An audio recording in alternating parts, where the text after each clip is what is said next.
This is a recording of Seward H. Van Ness, 7402 Lake Breeze Drive in Seven Lakes, building number 22, apartment 405, Fort Myers, Florida, 33907.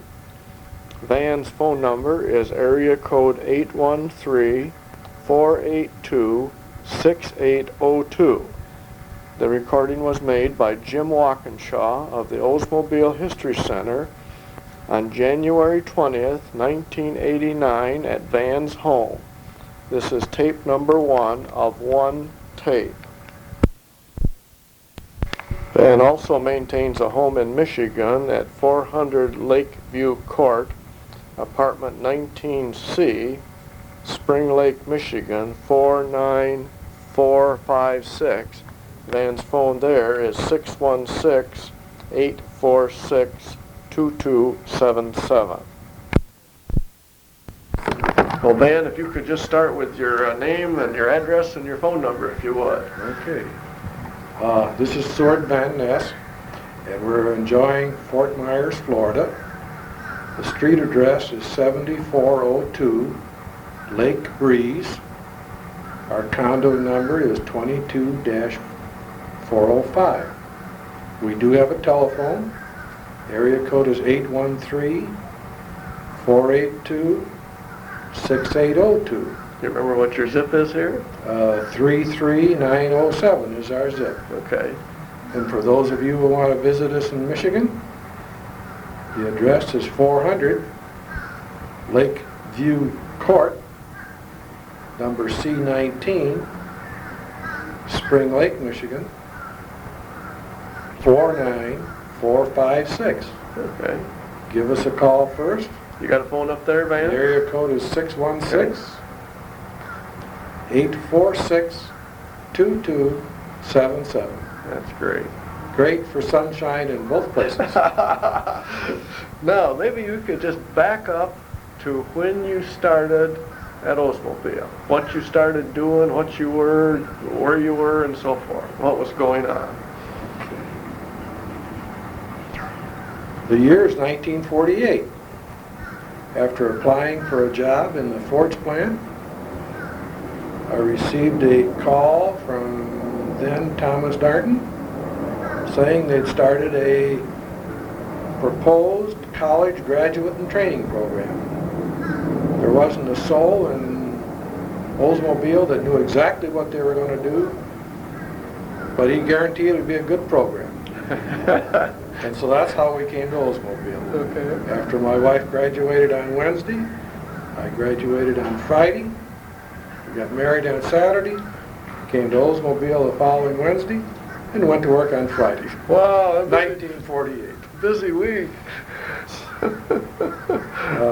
What did he have you doing? From there, actually I was not assigned to Darton. All right. I was assigned to then the Director of Purchases, All right. Abe Crutzen, in the purchasing department. Okay. And I spent a year and a half moving around all the departments, all over the plant, before getting a permanent assignment. Now, did you stay in? I was under the direction of staff head, Abe Crutzen. Abe Crutzen all that time? Wherever he wanted me to put me from 1 week to 4 weeks while I worked. Okay. And in some cases they let you work, in some cases you just had to sit and watch. Each one did it differently. Uh-huh. And it did give us a tremendous background. Jack Ridenhour was one of them in the program. All right. A couple of people in the sales department I've now forgotten. The one that just retired in Jackson, from Jacksonville a couple of years was in there too. Anyhow, that became our form. Then once in purchasing with a permanent assignment, we went like everybody else. We went to work and did our jobs. What part did you have in the purchasing area? Okay, it started out in machinery and equipment buying. All right. And then we went to steel department. Okay. This is production steel. Production steel. Yeah. All right. And then we went into the production parts, back to non-product procurement, and supervisor, then back to purchasing, and then worked our way around to a director of purchases. And then when Bob Truxell left to go to Delco Moraine, was then when I became a staff head. All right. And When was that? Remember the kind of the Probably dates? about, no, I really don't. Okay, well, don't feel bad. I imagine about 1973 maybe. Okay, yeah. So, And then you retired, when did you retire? in 1980. 1980, okay. So that was kind of the progression that you went through. And then with Truxell leaving, along with the job came the assignment at the Chamber of Commerce. Oh, okay. Again, it was an example where Oldsmobile is in there, pitching to help. Yeah. And if you did one thing, you had to make a contribution on the outside. Sure. And Truxell felt as long as he had them both, I could have them both. Okay. And that's how we grew into it. Okay. So, What, Van, during that, then you watched the purchasing department change from being within to watching it from overhead, so to speak. mhm.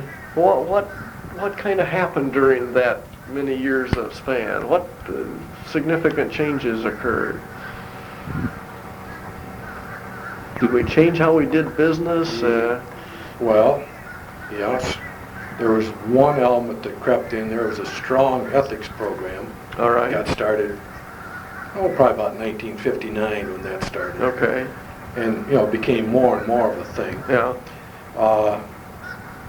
We also went into a lot of group buying. Instead of buying just for Oldsmobile, Oh. you were the source establishment.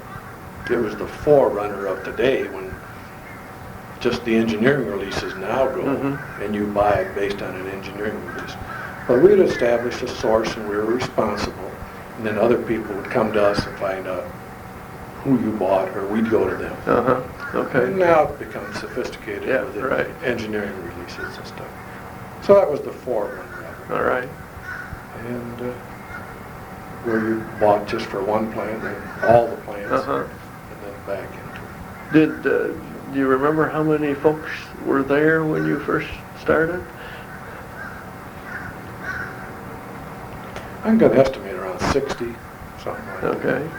And I don't think they have that many now. Okay. With computers and Yeah, dialing and yeah. consolidations, well, I don't think there's anywhere near that. Where was your first office? In the old building, Building 60? Building 60, All right. and we were on the part over the old administration garage. Oh, yeah. Kind of right up off the lobby Yeah, there. yeah. Okay. Cold in the winter and hot in the summer. Best of both worlds. So, Okay. then when we moved to the new building, of course, we had the third floor off the lobby, Yes. which was convenient. Yes. And then, so let's see, another thing that changed, I'm trying to think when that was. That had to be about 1970, when they assigned purchasing in with production and traffic. Okay. All material began All right. to focus into a head. And Bob Cook was our first staff head for that All right. triad of departments. That bigger group. Yeah. And it made a very logical move because you had the whole procurement, material, moving, shipping, all in a head to be responsible. All the materials handling and all of the internal Yeah. plant as well as external was Right. inside of that. Including even the cars, the trucks with all the cars away from Yeah. that. Prior to that, those were all separate They folks? were separate, yeah. There was no common head until you got to the general manager. Oh, really? Okay. Which, Oldsmobile didn't really make too much difference Yeah. who you reported to. Yeah. And, I experienced that with Mooney, and when he died, all the guys didn't make any difference. We just went for the job. That's right, yeah. So, Yeah. but in some divisions, you can see where this could be a problem. Yeah. And it sort of grew and made logical sense. And probably along with that, purchasing, industry-wise, became more sophisticated and beginning to earn their spot in the world. Did the bosses that you worked with over the years, like Abe Goosen, can you share with me some of how they did their business and the kinds of managers they were? Well, let's see. Abe Goosen was a veteran and did a lot of work himself. Okay. Because you didn't, that was the technique of the day. Yeah. That was the technique of the It wasn't that he didn't trust folks No, necessarily. there wasn't any of that. Yeah. Okay. It was it grew as a hands thing, and as it got bigger, it stayed there. Yeah. And then Tom Darton took his place. All right. And did Tom manage it in a different fashion? He of course was a manager, and being new to purchasing, he needed more reliance. You know, in other words, it's the old question: if you haven't done it, you've got to rely on some of the people that have done it. And so that was sort of a natural outgrowth. Okay. And then Bill H followed. Okay. Tom Darton. How did And Bill had a lot of purchasing experience, and there wasn't too much difference in that stage. Okay. Except it was right in toward the end of his assignment that we joined into the big group. Okay. And then Bill left in 71, I think it was. And that's when I was made director of purchasing. Okay. And so now you had a different kind of boss, though. right, that was when, see, Bob Cook was boss then. So you had that we were part of this whole triad of material Right. activity. He was the materials and management director or something of that And nature. also, as you began to get these units combined, the corporation had with common design and interbuying became more of a cooperative director. They didn't buy the parts, but you did a lot more cooperation between divisions. In the early days, did the corporation help or hinder, so to speak, or was it hands off? They kept their hands in on predominantly steel and tires. Oh, that's interesting. Steel and tires. Why those two individual allocations was probably the biggest reason. Okay. Steel was in short supply? Oh, yeah. After the war, you know. Yeah. So there was a lot of corporate allocations. And the tires were group buying. Maybe that was our first group buying when you look at it, you know. The big contract power. Sure. But then, of course, they weren't equipped to buy everything. Yes. And so they began using various divisions to be responsible for certain things. And it was done, you were responsible for the item that your engineering department designed. So we paralleled then the engineering force that we had. Okay. And now I think maybe they've even crossed lines of that. I'm not quite sure. Yeah.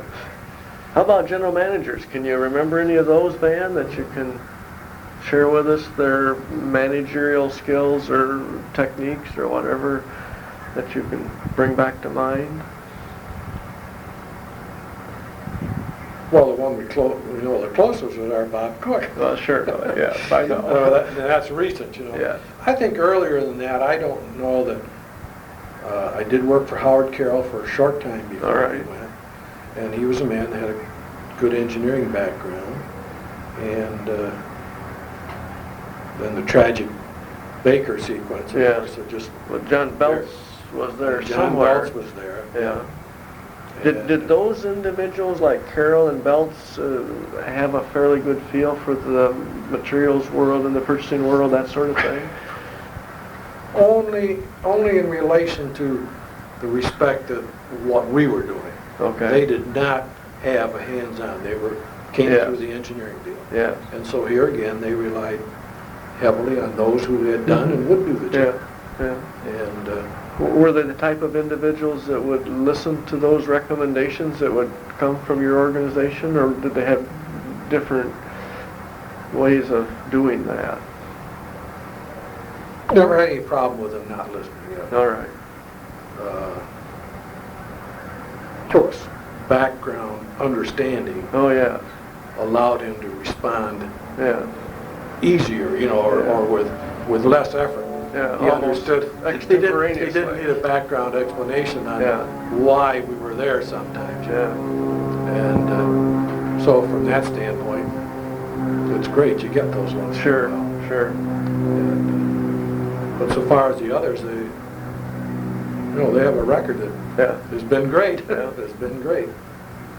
So, So you sat in a lot of staff meetings over the years, through the Vance. years. Did those change any, the what I'll call the approach that people use to solve problems and do things in the staff meeting over those years? Oh, I don't think so. They dropped the formalities a little bit All right. of, written minutes, all this type of stuff, Okay. and report. That was sort of dropped along the way. Mm-hmm. But all of these people were pretty great doers, Mm-hmm. and not spending a lot of time on the formality. Mhm. The job was out there, and Yeah. that's where we went. Yeah. So, Well, each one has a little different technique or Oh, a little sure. different personality, which Yes. is always get with people. what would you say was maybe the main purpose of the staff meetings that you had? Well, like every meeting, you got to all get together and Yeah. have a communication. So it was really a sharing of information. Communication All right. and a presentation in relation to what you were doing that others Uh-huh. would be interested in. Yeah. It was not necessarily a decision-making meeting? There was some of that, Okay. because it was done when everybody was there, Yeah. and the general manager was, Yeah. he could make a decision Yeah. after he heard it, and if it required it, well. Yeah. Okay. And those people usually knew where we were going and what they wanted. It wasn't, Mhm. didn't require a lot of hemming and hawing. Yeah. Yeah. It was really nice. Yeah. It was nice. What do you think maybe was the most significant happening during all those years that you spent there? Probably the first million-car year. That million-car thing. That sticks up to Does me. it? We could enjoy that, and that was great. I think the other thing, and that's just sort of, when you say significant, Yeah. is a personal pride, company pride, or Yeah. Yeah. sociological pride. And I think the other part was when, really, long before the media got a hold of minority problems, Mm-hmm. General Motors was starting. And it's hard to explain, but that was a great event. I mean, if you look out, what do you do socially? Mm-hmm. Okay, so you pay your taxes and you work on community things. But I think the participation in that, and women, development of those, was probably a tremendous feeling. And you met with some successes and some not so good. Like most things. But in that line, I know that we had a minority supplier day, sort of patterned after, here again, General Motors had us attend one in Washington, D.C. Mm-hmm. on a national level. And coming home, everybody was sort of given a little assignment, what can you do about it? And we had two of our people, Bill Holland and Don Cassidy, and we kicked around, and we had our own on a small scale. Probably had 60 vendors come in, and we taped it, videoed it, and we had it shown. The timing is right sometimes, right before we retired. It was shown in Detroit with the then Pete Estes and Sullivan, and they came in to watch it, and they stood up and applauded for what we had accomplished, for what we were trying to do in our opposition. Yeah. And I guess that was a little pride involved too. Mm-hmm. And I did use that when we came down here. People don't know what goes on. Mm-hmm. You can't get that story out. Yeah. That's So, people said, well, if General Motors had done something about minorities. So Yeah. we used the benchmark. Yeah. We hired our first black, I think, in working for me probably in about 1960. And when did this come a point? Mm-hmm. Well, that was pretty early. Sure was. Long before people heard of it, hardly. So Yeah. that was your own accomplishments, Mhm. I guess. Mhm. Over those years too, Van, we probably had some, what I'll call problems that may stick in your mind well, I think of things like the Chevy engine schmas, the 58 air ride program, some of those kinds of things. Any insight into those kinds of things?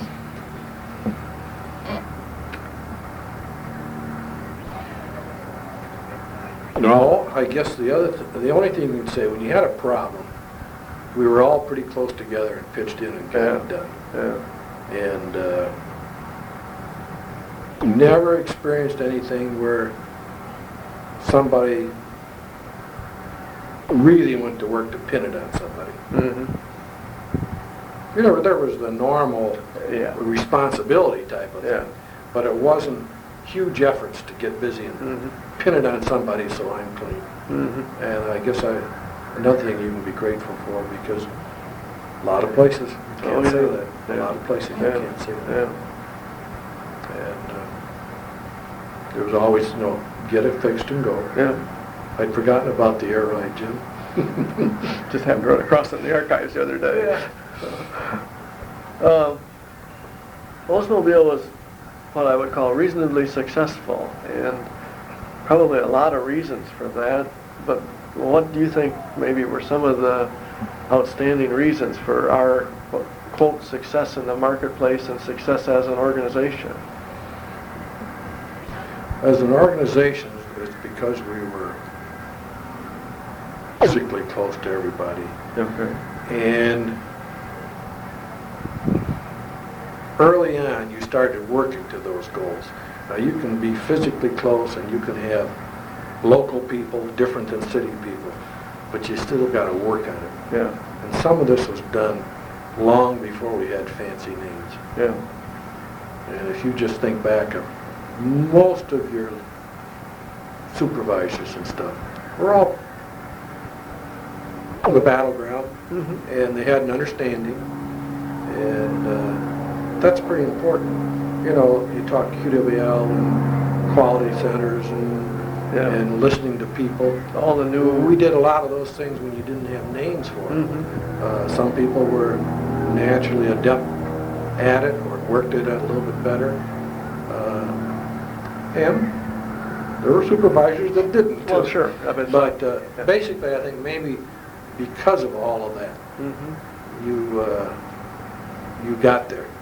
You got there with it. And they were well trained from some of these, having done the jobs. So it was just a good package. Good product helps your sales. There's no doubt about that. And there were some innovations. We had some pretty good products during those periods of time. So I guess that's all part of the ballgame. Did the steel buying business change much over those years? Oh yes. That's from when you begged and wiggled to get the last ton. And of course, we didn't buy any foreign steel. It all came from on the States. All were in the States until I think we bought probably just a little foreign steel starting early 70s. What precipitated that move in that direction? You had to become world competition. You start out to protect our national assets, and that's great. And I wish we could have kept doing it. Because now, but then eventually you're competing around the world. Right. And you got to make everything level. And it was a big transition to see some of these steel companies. I read about them now, and you wonder, how could this ever have happened? happened because there was too much cost and not enough efficiency. Mm-hmm. Did other industries have similar kinds of problems that we were dealing with? Some of the big tire companies have changed hands. Yeah. Firestone, Yeah.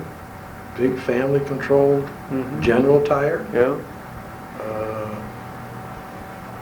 Those are the two that I think of that probably, how could it have happened to them type of deal. Yeah. But Firestone now is Japanese owned. Yeah. Under Bridgestone. Bridgestone, I think. Maybe. Yeah. So, Did the move to plastics and those kinds of things create any kind of special happenings from your view? well, you saw a change from the old die casting industry, All right. which is now very minute so far as automotive, into all the way now into plated plastics. So Okay. you saw a whole new industry. Did those people that were doing die cast transition to that, or did Some did, and some weren't as fortunate in Went their, up, went in their up. outlook, and they just sort of died, Yeah, like the buggy whip makers. Yep. Yeah. And I guess that's all a matter of talent, foresight. Sure. Some people. Willingness to change and whatever. And then, of course, now you're buying a lot of parts offshore. I mean, that's a coming thing that you tried to protect. But that also became the same thing. If you're going to compete around the world, somebody's got to transist back. Yeah. Can you transist backwards? I would think so. You would think you could go either way. I mean, it just became part of the game. Did we have a... Electronics industries, of course, Delco. Yeah, that's the Then one. Delco Radio, Right. Delco Electronics. They probably, I'm not sure if they were the first GM people that went offshore. Yeah. But I think of things like starters and generators that traditionally we would always buy from whoever, Delco, Remy, or whoever it was, and that must have been a shock to some people. Gradually, that became as a push to get, they had to become competitive outside. Did some of our supplier divisions resist that sort of thing during the early days of that sort of push? Most of them were anxious to get in and compete against the Allied divisions. Yeah. And then going offshore, you had a variety of some of the larger Allied suppliers were going overseas with some of their divisions. And then, of course, they brought back these things that they could do. How did our Allied guys view all that? Well, it's tough to take, Yeah. And you had a balance. You got a General Motors responsibility. True. And perhaps that's when the corporation got a little more involved too, because somebody has to make decisions on the overall picture, not just what's good for you, Jim. It's what is good for the corporation. Yeah. And they're the only ones that can know that. Yeah. So, but there was still a lot of heat on us to make an Allied division. That was a basic ground rule. They had to be competitive. Yeah. Any interesting occurrences occurred during that time when you had to do some pushing and shoving, so to speak, to get things to happen? Oh, I can't remember anything specific. Okay. But they were there. Yeah, I'm sure that we must have had some real knockdown drag-outs, so to speak. Okay. Now, back up a notch, somewhere in there, you had mentioned the Chamber of Commerce, kind of in the middle there someplace. You had been very active in the chamber as an individual because of the particular position you had. You eventually became the president of the chamber? Right. What year was that, man? Well, remember? Don't need to, I can find it. mid-70s. Okay. Mid-70s, yeah. What, can you remember back to your term and what kinds of things might have been going on at that juncture? Well, it was a period of development. The first year I was active, the director retired, and we went through hiring a new See, was that Al Boyd? Al Boyd retired. All right. And Ed Alberti came in. All So right. we were part of that selection process. All right. And then that was the first year. And then the second year was sort of getting our feet on the ground with a new director and where do we want to go and what can we do. And then the third year I was president. Okay. And then that was a year that we said, okay, now we got a program, now we got something to throw, and we got to get more people involved. Because there was a whole group of peoples around Lansing that weren't involved. That were not members of the organization? Members of the chambers. So that was the year that I was there. The kickoff was to get people to participate. All right. Okay. So you were growing in numbers. So now as you grow in numbers, you got to use these numbers for something.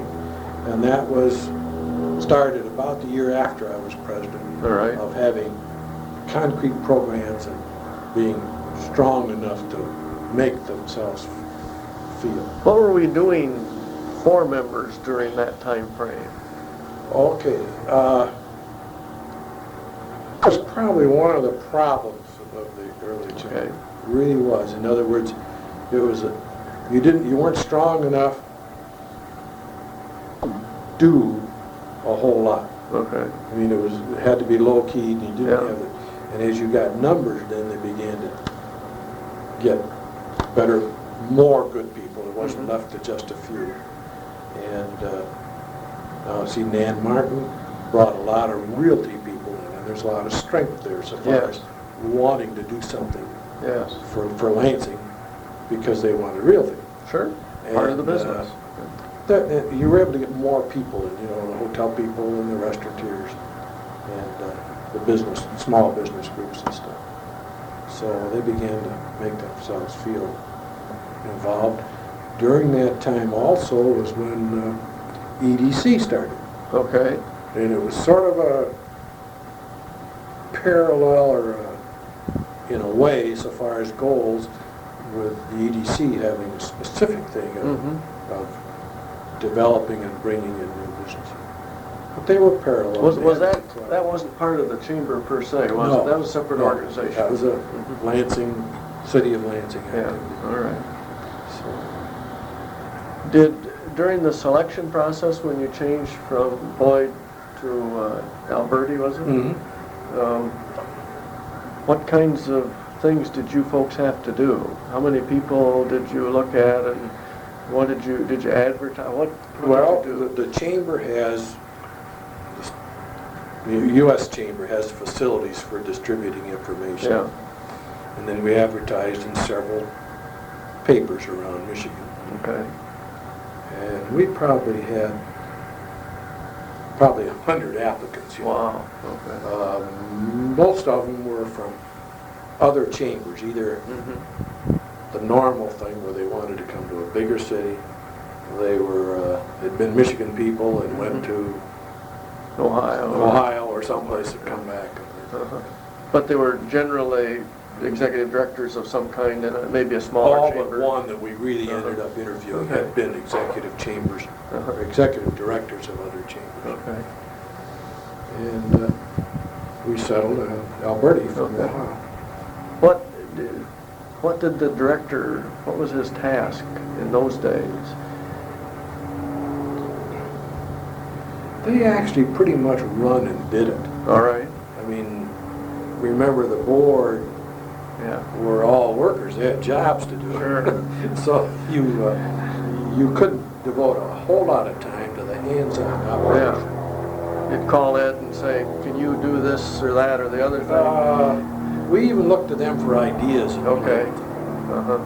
And, like, hey, I know after I got out, one of the things was, what can you do to get started on a hotel project? And I think Mike Warren that was in his period, and he sort of took that on and spent a little more time on that than we could have. And it isn't to say the chamber did it, but Oh, no. you got to get support for It's a voice. That's a long time idea, Yeah. a long time Yeah. goal, so Yeah. it's what you can pitch in.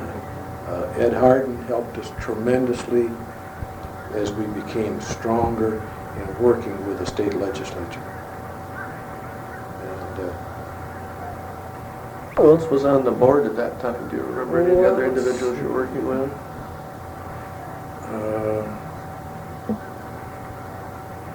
see, there was Mike Warner, and I mentioned our gal, Nan Martin, Jim Anderton, Ed Harden. Just trying to think of some others. Okay, there was a big fairly cross-section, yeah. Fairly good cross-section of folks. And, The term was 1 year? President was 1 year, yes. Was that generally the way I noticed that when we did our historical thing, it looked like most folks were 1 years. I think so, yeah. Did that seem to be a problem at all? Well, because it's not such a really, short period because of you time? worked with you had a board, Yeah. then you had an executive committee. Yeah. And that executive committee, you could be on there for 2 or 3 years before you became president. All right. Then you became president, and then you stayed on 1 year after as past president. So there was some overlap. So there was a lot of overlap. And I think one of the problems is you can't devote that much time to it 2 years in a row. Yeah. It was a fairly heavy time drain sort of Well, thing. it was like probably 3 hours a week, which when you have another job, When you got a real job. you know, and scheduling that in, Yeah. there's always those extra things to do. Sure. Oldsmobile was fairly active in the chamber during that era. By virtue of its position in the community, they subscribe, like you said earlier, memberships, and always somebody in there in a key spot. Which they should have, both as a contribution and as Sure. Because watching what was good for us too. and they had some talent available, obviously. So it was well used. Yeah. I guess, well, Okay. So that was kind of it was quite a career. the chamber. It was quite a time. career. Okay. Any particular thing that would stick in your mind that might be of interest to people 10 or 20 or 30 years from now, that when they stand back and say, gee, is that how we did our business back in the good old days? Did this... If I said that, my predecessors would be saying the same thing. Did any of over the years we had some strikes, not only ours, but I remember at some of the industries that We supplied had us. a lot of supplier strikes. Did those things create any peculiar problems for us, Van? Special handling, alternate suppliers, Okay. and restricted car productions. It did at some time. Lots of times. Uh-huh. Was not uncommon. Okay. And then, of course, sometimes it was actually shut down. Yeah. Laying parks around and that sort of stuff? Remember doing any of that? It grew to be a common occurrence. And so, both from helicopter, charter planes, single engine planes to big C-47s before we got through. How in heaven's name did we ever try to keep track of the 15,000 or whatever number of parts there are in a car so we didn't get ourselves lost in the swamp? Computers.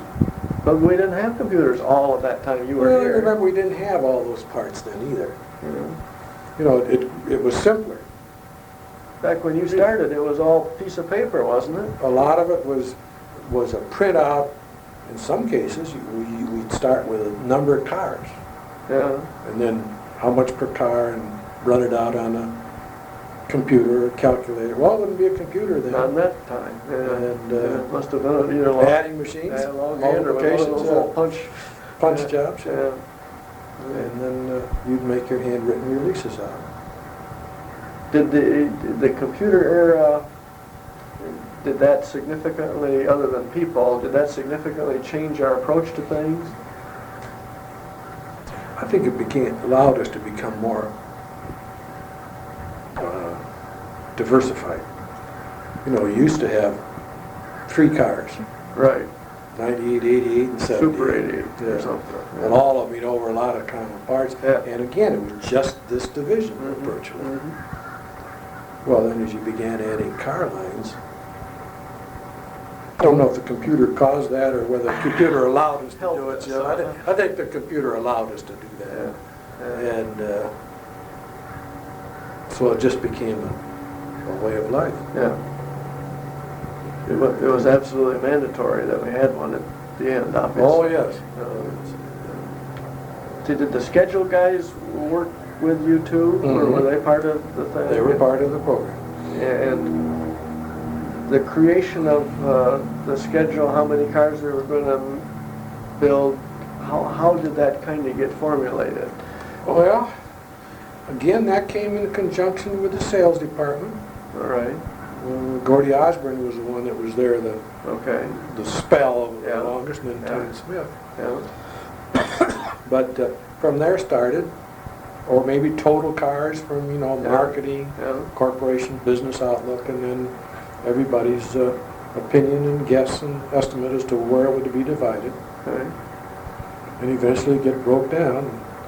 Constant reminder to remain flexible because it could change. Well, yeah, like and it did. Like the '74 period when the energy crunch happened. Right. Well, we just couldn't get it shut off, could we? Hardly. We've survived them all so far. Yeah. Interesting that in Wall Street Journal this last week, there's an article about would GM be able to withstand the potential recession of 1989. Oh. And I just sort of chuckled a little bit. I said, you'd think we'd never done it before. Yeah, we've been through a jillion of them. So the answer to that would be a quick yes. Yeah, right. That's great. Okay. Well, see if there's anything else I can think of. And anything else you can think of that would be of interest to folks as time wears on? Well, we may have done our jobs. We may have done it. Yeah. Okay, I will shut her down now. Well, I think it's great, Jim. I really that you We've are doing this. We've had a lot of fun doing it.